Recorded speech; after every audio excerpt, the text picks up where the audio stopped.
बिस्मिल्लाहिर्रहमानिर्रहीम। अस्सलाम वालेकुम। पाकिस्तान इस वक्त एक संगीन आफत की लपेट में, सैकड़ों लोग लुक़्मा अजल बन चुके हैं, लाखों लोग बेघर हैं और हज़ारों एकड़ पर मुहित फसलें तबाही का मंजर पेश कर रही हैं। जब भी हम किसी तूफ़ान से आशना हुए, हिफाजती तदाबीर अपनाने की बजाय हमने हमेशा कुदरत और तकदीर को मोरद इल्ज़ाम ठहराया।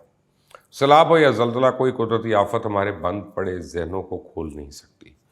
हम वक्त गुजरने के साथ साथ मज़ीद पस्तियों में धंसते चले जा रहे हैं। दुनिया में जब भी कहीं कुदरती आफत रुख करती है, उसके पीछे बड़े मुहर्रकात होते हैं। उसमें कुदरत के साथ साथ कहीं ना कहीं इंसान का अपना किरदार भी ज़रूरी है।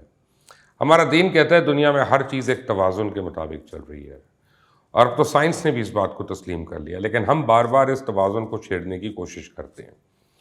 और जैसे ही हम इसको छेड़ते हैं, हम इसके मनफी नुकसानात का भी सामना करते हैं।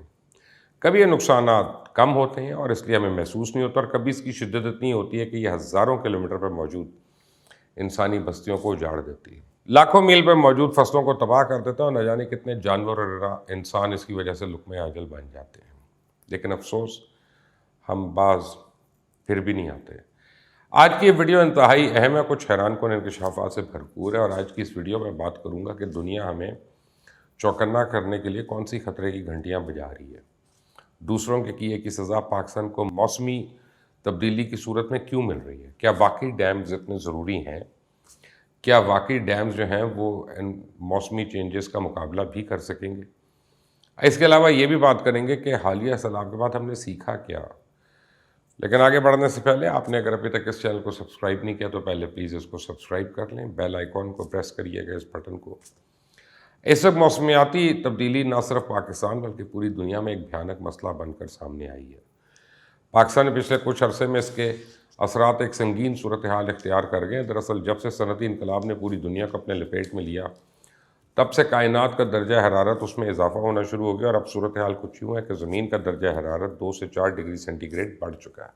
और इसके सबसे ज़्यादा असर दुनिया में पाए जाने वाले बर्फ़ के ग्लेशियर्स पे है, और दर्जा हरारत जूं जूं बढ़ रही, ग्लेशियर्स उस कदर तेज़ रफ्तारी से पिघलना शुरू हो गए हैं कि बात अब तशवीशनाक मरहले में दाखिल हो चुकी है। क्योंकि ग्लेशियर्स पिघलने से ही सैलाब का सबसे ज़्यादा खतरा है।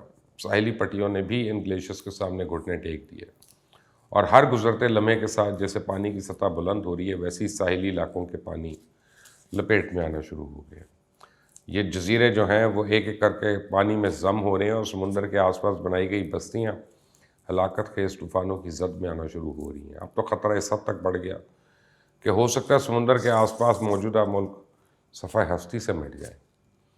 और इस एनवायरनमेंट चेंज का सबसे ज़्यादा शिकार पाकिस्तान जैसे ममालिक हो रहे हैं, जो किसी और के किए की भी सज़ा भुगत रहे हैं। पाकिस्तान चूँकि ख़त्ते इस्तवा के बिल्कुल करीब है, इस वजह से यहाँ गर्मी की शिद्दत में हर गुजरते साल के साथ इजाफा भी हो रहा है, और ये इजाफा हर साल किसी न किसी आफत की सूरत में सामने आ रहा है। और दुनिया भर के तरक्की पजीर ममालिक इस 80% आलूदगी फैला रहे हैं, और सज़ा पाकिस्तान जैसे ममालिक को मिल रही है। आपने गौर किया होगा कि आज से एक दहाई पहले सर्दियों का मौसम तवील होता था, लोग दिसंबर की ठंड में ठिठर जाते थे, सितंबर के बाद सर्दी में अचानक इजाफा हो जाता था। लेकिन पिछले कुछ चंद सालों से पाकिस्तान में मौसम सरमा बराए नाम रह गया, और अब ठंड की जगह क़यामत के इस गर्मी ने ले ली है। ऐसा मालूम होता है गोया सूरज वाकई सवा नेज़े पे आन पहुँचा, और लोग अक्टूबर के महीने तक एयर कंडीशनर्स इस्तेमाल करने लगे हैं।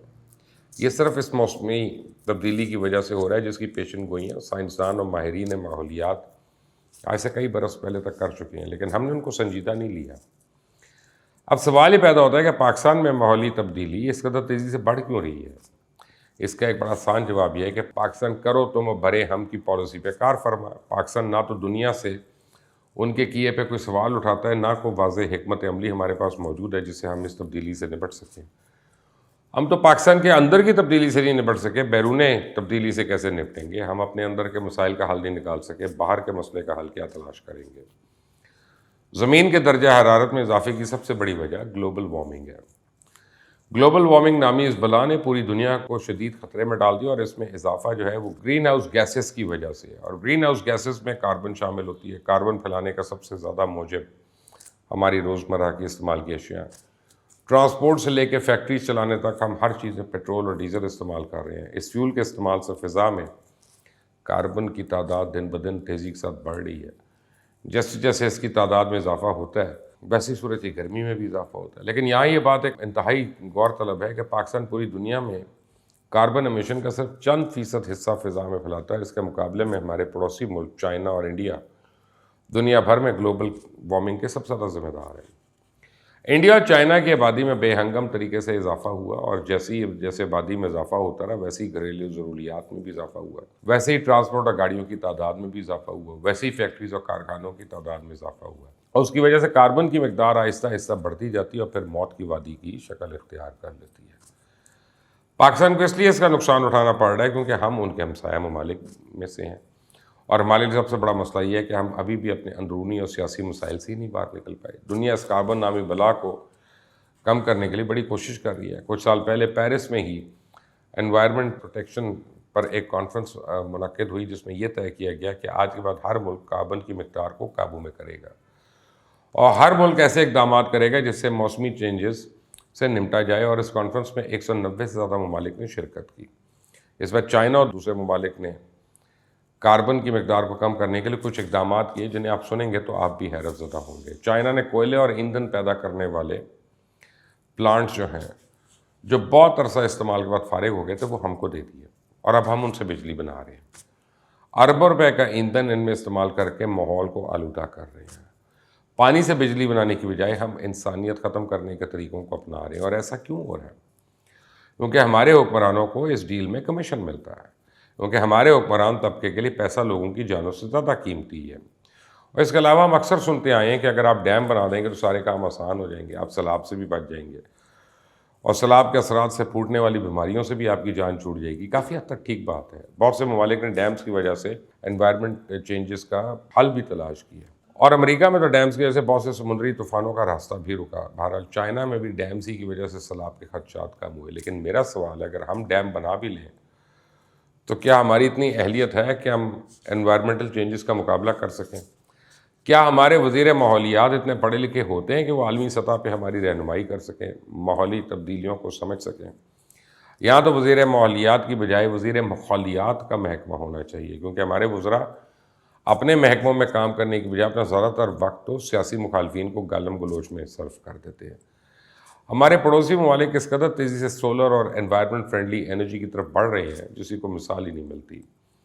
بھارت یہ سوچ رہا ہے کہ اگلے چند سالوں میں پورے ملک کو سولر انرجی پہ شفٹ کر لے, اور ہم ہر وہ کام کریں جسے ماحول کا ستیہ ناش ہو. پورے مافیاز ہم نے پالے ہوئے ہیں جو جنگل کاٹ رہے ہیں, فیکٹریاں الگ سے پانی میں گند گھول رہی ہیں, اور حکومت کا تو حشر یہ ہے کہ وہ پودے اگانے میں بھی کرپشن کی مرتکب ٹھہری, اور بلین ٹری سونامی کے نام پر جو عوام کو چونا لگا اس کا تو کوئی حساب ہی نہیں ہے. لیکن وقت یہی ہے, اور ابھی ہم نے بھی فیصلہ کرنا ہے کہ ہم ماضی کی طرح اب بھی ملک کو آفتوں کی نظر کرنا ہے, یا پھر بیٹھ کر عملی طور پہ کچھ ایسے فیصلے کرنے جن سے ہمارے آنے والی نسلیں سکون سے زندگی گزار سکیں, ایک اچھی فضا میں سانس لے سکیں. ہم نے یہ بھی طے کرنا ہے کہ ہم نے ملک کو تباہ کرنے کے جرم میں شریک ہونا ہے یا اس کے خلاف کھڑے ہونا ہے. اور اب وقت آ گیا کہ اس پر بھی بات کی جائے کہ کالا باغ ڈیم اس ملک کی بقا کے لیے کتنا اہم ہے, اور اس پہ بات کرنا کتنا ضروری ہے. یہ سوچیے گا, پھر اس کا جواب دیجیے گا. آئندہ تک کے لیے اجازت. اللہ حافظ.